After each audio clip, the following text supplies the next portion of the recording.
제가 이제 그 큰 손들 많이 거래하는 그런 그 증권사 지점의 지점장하고도 얘기를 해봤는데 이미 올 여름부터 그분들이 이제 많이 팔고 있었다고 합니다. 그러니까 법이야 내년부터 시행되지만 뭐 연말에 가서 한꺼번에 팔 수는 없기 때문에 여름부터 이제 조금씩 계속 팔고 있었고, 사실 그래서 이제 코스닥이 안 좋았던 것도 이제 그런 영향도 저는 있다 이렇게 생각을 하고요.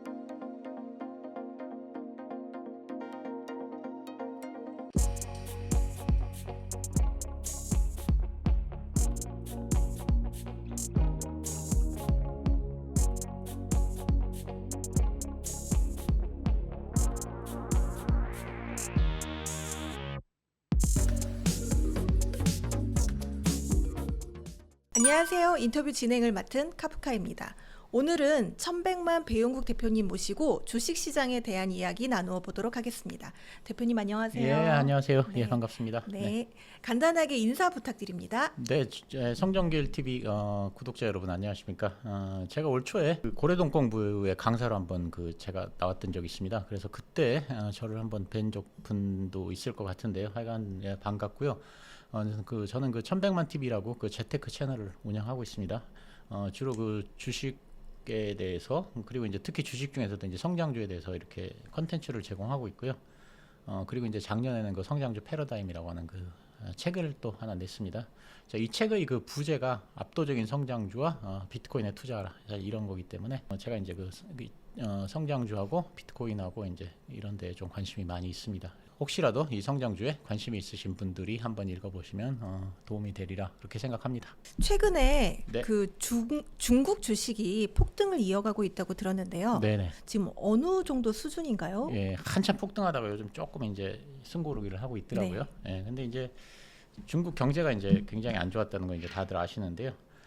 이제 이게 특히 이제 부동산 경기가 많이 침체되고, 그래서 네. 그러다 보니 이게 대학을 또 졸업을 해도 이게 취직들이 잘 안 돼가지고 이제 대학생들이 대학을 졸업한과 동시에 이제 그때 이제 바닥에 막 엎드려가지고 나는 이제 갈 데가 없다 이런 그 좀비놀이를 사실 많이 했고, 그래서 이제 그 시진핑 정부가 제일 사실 겁내하는 게 뭐 트럼프 이런 게 아니고 이제 이 중국의 젊은 사람들이 이제 그 취직을 못하는 거, 사실 이런 것이었다는 얘기를 이제 들었는데요.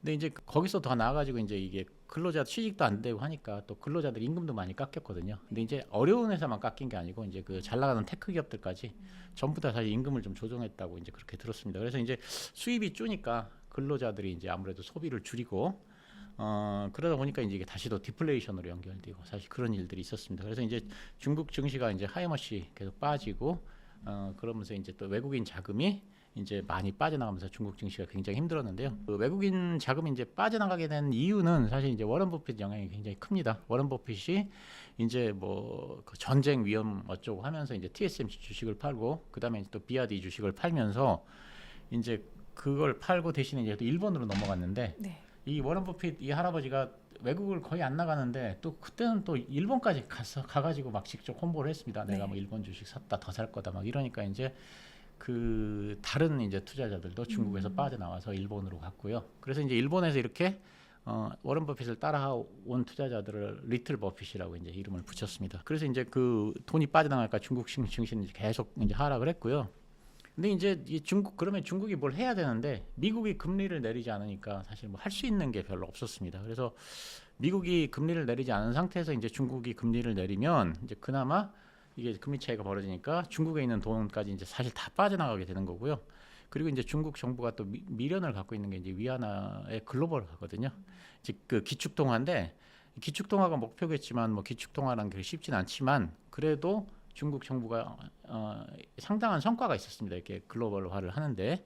그리고 이제 그 결정적으로 또 미국이 러시아 자산을 동결하고 스위프트망에서 이제 러시아를 퇴출시켰는데, 이게 이제 제3국가 지도자들한테 약간 이제 그 경각심을 좀 이렇게 갖게 하고, 그래서 그 사람들이 이제 위안화를 쓰기 시작한 겁니다. 그러니까 무슨 얘기냐면 어떤 사람이 잘못을 한 것과 그 잘못을 처벌하는 건 다른 문제인데, 예를 들면 뭐 이렇게 누군가가 빵을 훔쳐 먹었다. 네. 근데 그건 잘못된 거지만 그 사람을 갖다가 뭐 감옥에 30년을 가둔다든가 그런 또 잘못된 거지 않습니까? 네. 이제 마찬가지로 러시아가 우크라이나를 침공한 거 사실 그거가 비난받을 수는 있지만 그렇다고 러시아의 자산을 동결하고 스위프트망에서 러시아를 퇴출시킨 게 올바른 행동이었냐 하는 거는 또 다른 문제라는 거죠.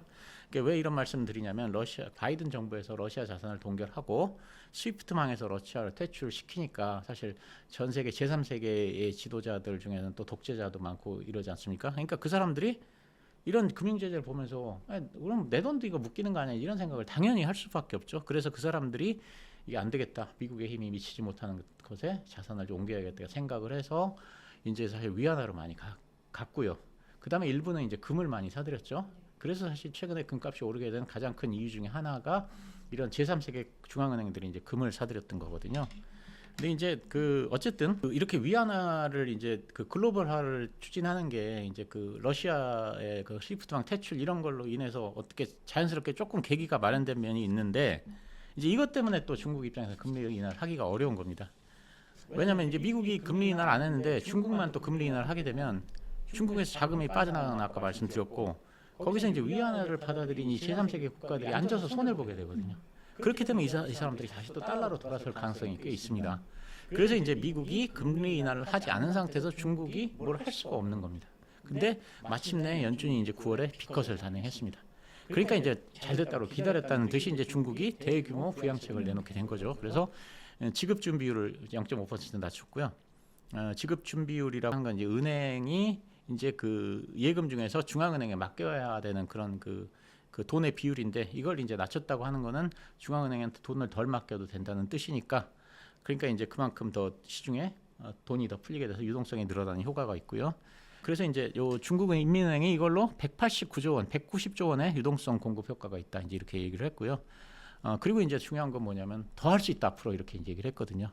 그러니까 이제 중국 정부는 우리는 이렇게 확고한 뜻을 갖고 있다. 이걸 보여주는 게 시장은 굉장히 중요한데 이걸 했고요. 그리고 이제 부동산 관련해서도 미상환 주택담보대출 금리를 0.5% 낮췄고요. 그러니까 이제 주택담보대출을 받아서 이미 대출을 쓰고 있는 사람한테도 낮춰줬습니다. 신규뿐 아니고 그만큼 또 그러면 소비 여력이 더 생기니까 소비가 더 활성화되고 그리고 이제 2주택 계약금을 1주택은 15%, 2주택은 25%였는데 이걸 똑같이 15%로 맞췄습니다. 그래서 이제 그만큼 또 유동성이 생기고요. 그리고 마침 또 그 당시에 중국에 이제 제조 PMI가 나왔는데 49.8로 나왔거든요. 근데 이제 이게 제조 PMI가 50을 기준으로 해서 50이 넘으면 확장, 50이 안 되면 축소인데 위축인데 49.8로 나오긴 했지만 그래서 수축이긴 하지만 그래도 전달보다는 굉장히 많이 좋아진 사실 그래서 이제 예상치도 넘어섰고 이제 이런 것들이 호재로 작용을 했습니다. 그래서 이제 그 외에도 많이 있지만 어쨌든 간에 이런 이유로 해서 상하이 종합지수가 이제 20%가 한 달 만에 올랐는데 하루에 10%가 오른 날도 있었어요. 근데 이게 하루에 10%라고 하는 게 사실 거의 불가능한 게 뭐냐면 제가 알기로는 우리나라 상하가가 30%지 않습니까? 근데 상하이는 10%인 걸로 알고 있거든요. 그러니까 주가 지수가 10% 올랐다는 건 전 종목이 상한가라는 얘기거든요. 사실 그래서 저는 이런 거는 평생 처음 보는 것 같고요. 근데 이제 연휴를 마치고 지난주 화요일부터 이제 다시 장이 시작이 됐는데 이제 이게 그때는 이제 정시가 이렇게 별로 좋지는 않았습니다. 왜냐하면 첫날은 상한가로 시작을 했다가 다 이제 좀 흘러내렸죠. 근데 이제 이게 급등을 해서 한 것에 대한 차익 실현이라고 저는 생각을 하고요. 그러면서 이제 중국 정부가 또 다시 이제 추가 부양책을 내놨는데 국채 발행 한도를 대폭 늘리겠다고 했거든요. 근데 그 금액에 대해서는 얘기를 안 했어요. 그래가지고 금액이 이거에 대해서 좀 시장이 약간 의구심을 갖고 있었고, 근데 이제 이거를 갖다가 주로 이제 지방 정부의 숨겨진 부채 문제를 해결하는 데 쓰겠다고 했는데 이제 투자자들은 아니 그럼 거기 다 써버리면 이거 증시는 무슨 돈을 쓰냐 이제 이런 생각도 있어서 약간 조정을 받긴 했는데 그래도 시장이 뭐 하락할 것 같지는 않고 이제 앞으로는 점진적인 상승을 예상하고 있습니다. 그렇다면 지금 같은 시점에서 중국에 투자하는 게 괜찮을까요? 네, 결론만 먼저 말씀드리면 저는 괜찮다고 생각하는데요. 이렇게 이제 그 증시가 팍 올라왔는데 이게 이제 갑자기 확 꼬꾸라지는 경우는 별로 없거든요. 시장이라고 하는 게 일단. 그래서 기본적으로 중국에 투자하는 거 저는 좋다고 생각을 하고요. 근데 이제 한 가지 좀 주의해야 될 점이 있는데 그게 뭐냐면 지금 이제 그 미국의 그 대선이 지금 한 2, 3주 남았지 않습니까? 근데 이제 이게 돌아가는 판세를 보니까 트럼프 당선이 사실상 제가 보기에는 이제 거의 확정적으로 가는 분위기인 것 같습니다. 그래서 그 트럼프 당선이 되면 아무래도 이제 중국 증시에 더 큰 타격이 있을 것 같으니까 사실 한 차례 만약에 진짜로 제 예상대로 트럼프가 되면 한 차례 좀 더 출렁일 가능성이 있어서 사실 이런 점은 염두에 둬야 되고 그래서 이제 민감한 종목들이 있습니다. 그러니까 트럼프가 되느냐 해리슨이 되느냐에 따라서 희비가 엇갈리는 종목들이 있는데 그래서 트럼프가 되면은 조금 타격을 받는 종목들 이런 종목들은 하여간 약간 지금은 조금 조심해야 될 필요가 있다 이렇게 생각을 하고요. 그리고 이제 외국 기업에 우리나라 기업이 아니라 외국 기업에 투자를 할 때는 아무래도 시가총액이 작은 종목보다는 좀 시가총액이 큰 종목을 그 나라의 대표적인 섹터 중에서 이제 성장하는 종목을 하는 게 맞다 저는 그렇게 생각을 하고요. 우리나라 기업은 아무래도 이제 정보를 구하기도 쉽고 분석도 쉬운데 외국 기업은 이게 참 힘들더라고요. 특히 이제 저희 같은 이렇게 조그만 그 개인 투자자들은 그렇죠. 자료 구하기가 더 힘드니까 그래서 이제 가능하면 큰 기업의 성장 섹터에 투자를 하기를 권하고요. 이런 게 자신이 없으면 그냥 ETF나 펀드로 하는 게 맞다 이렇게 생각을 하고요. 어쨌든 뭐 중국 주식이 뭐 당장 꺼질 것 같진 않고 가다가 오르다 쉬다 반복하면서 최소한 1년 이상은 가지 않을까 이런 생각합니다. 지금 보면 중국 주식이 그래도 약간 네. 폭등고 네. 또 미국 주식도 꾸준히 상승하고 있는데 유독 지금 국내 시장이 힘을 못 쓰고 있는데요. 네. 어떻게 생각하시나요? 근본적인 원인이 있을까요? 뭐 원인이야 여러 개가 있지만 일단 제가 생각나는 대로 말씀드리면 저는 일단 삼성전자 부진이 좀 영향이 크지 않나 이런 생각을 하고요. 2차전지도 마찬가지고요. 그러니까 2차전지하고 삼성전자 부진이 좀 영향을 미친다 이렇게 생각합니다. 그러니까 삼성전자는 아무래도 시가총액 1등 기업이다 보니까 이 증시에 미치는 영향이 굉장히 막강하고요. 그래서 이제 삼성전자가 이렇게 하락하면서 코스피가 오르기는 사실상 어렵다고 생각하고요. 원체 비중이 크기 때문에. 그리고 이제 삼성전자는 또 이제 그 시가총액도 크고 또 국민주라 웬만한 개인들은 다 갖고 있는데 2차 전지도 마찬가지고 그러면 이게 삼성전자, 2차 전지 이런 걸로 좀 돈을 벌어서 그걸로 또 벌어들이는 수익으로 그것도 또 다른 것도 사고 막 이래야 되는데 삼성전자하고 2차 전지에 딱 묶여 있으니까 이걸 뭐 팔 수도 없고 사실 그래서 이제 다른 걸 또 살 여력도 없는 것 같은 그런 생각이 들고요. 두 번째 이제 금투세 영향도 저는 크다고 생각을 하고요. 제가 이제 그 큰 손들 많이 거래하는 그런 그 증권사 지점의 지점장하고도 얘기를 해봤는데 이미 올 여름부터 그분들이 이제 많이 팔고 있었다고 합니다. 그러니까 법이야 내년부터 시행되지만 뭐 연말에 가서 한꺼번에 팔 수는 없기 때문에 여름부터 이제 조금씩 계속 팔고 있었고 사실 그래서 이제 코스닥이 안 좋았던 것도 이제 그런 영향도 저는 있다 이렇게 생각을 하고요. 이제 설사 또 큰 손 중에 뭐 매도를 하지 않는다고 해도 사실상 사지는 않을 거 아닙니까? 네, 그러니까 이제 그런 것들도 더 영향을 미쳤고요. 그리고 이제 해외로 빠져나간 자금도 이제 영향이 있는데 왜냐하면 이제 지금 글로벌 트렌드는 AI인데요. 우리나라에는 뭐 마땅한 종목이 없습니다. 이게 뭐 붙이면은 뭐 물론 이제 있지만 근데 SK 하이닉스하고 뭐 한미 반도체 뭐 갑자기 또 다른 건 생각이 안 나는데 이 정도가 이제 AI 관련 종목이고 나머지는 없다 보니까 이제 글로벌 트렌드를 따라서 투자를 하려고 하면 어차피 미국으로 갈 수밖에 없는 거 아니냐. 사실 그래서 미국으로 간 측면도 많이 있어서 돈도 많이 빠져나온 것 같다. 이런 생각을 합니다. 현재 자금이 한 1억 정도 있다면 네. 미국, 중국, 한국 어느 주식 시장에 투자하는 게 좋을까요? 일단 그 제 생각을 말씀드리면 저는 그 시장보다는 종목에 집중을 해야 된다. 사실 이런 생각을 가진 사람이거든요.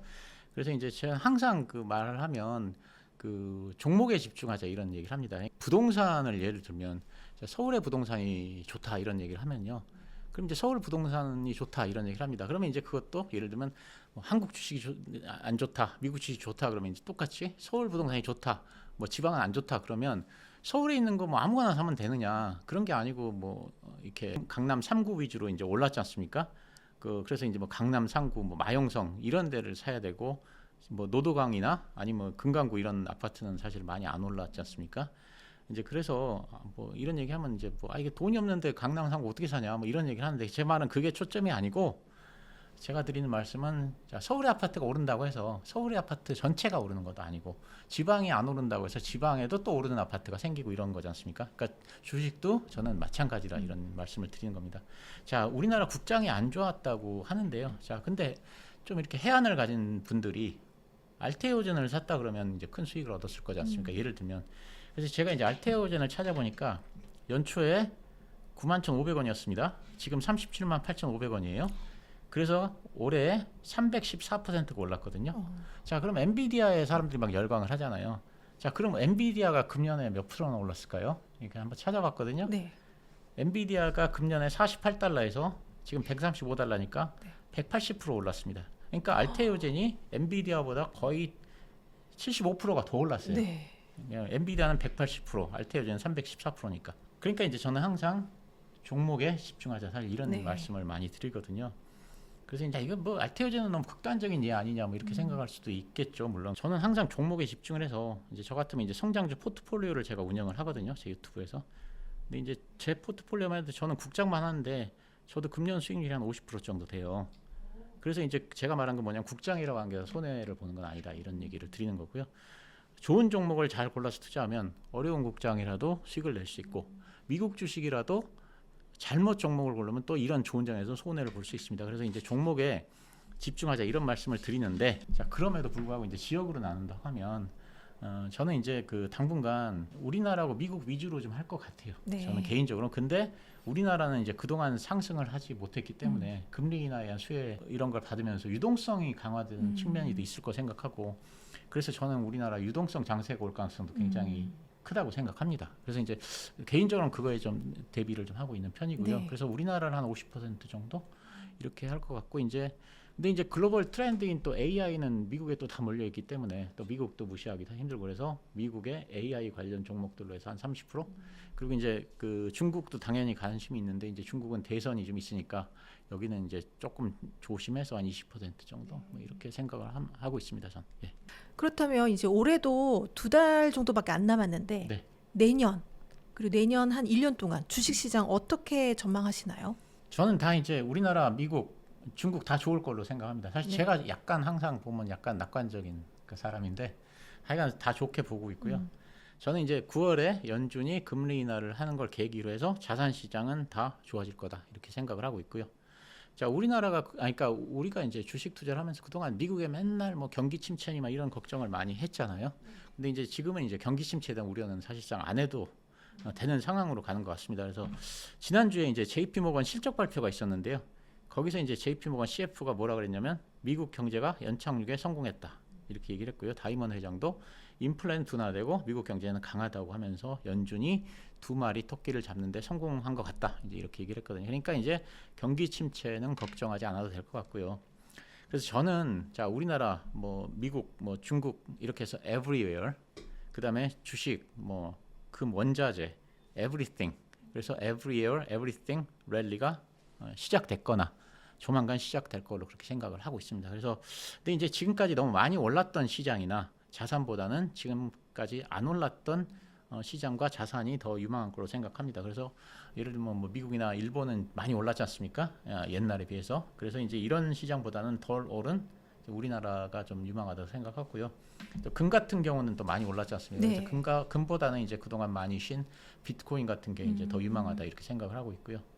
특히 이제 트럼프 후보 당선이 사실상 굉장히 가능성이 높아지면서 이제 비트코인이 수혜를 볼 가능성이 굉장히 커지고 있는 것 같고요.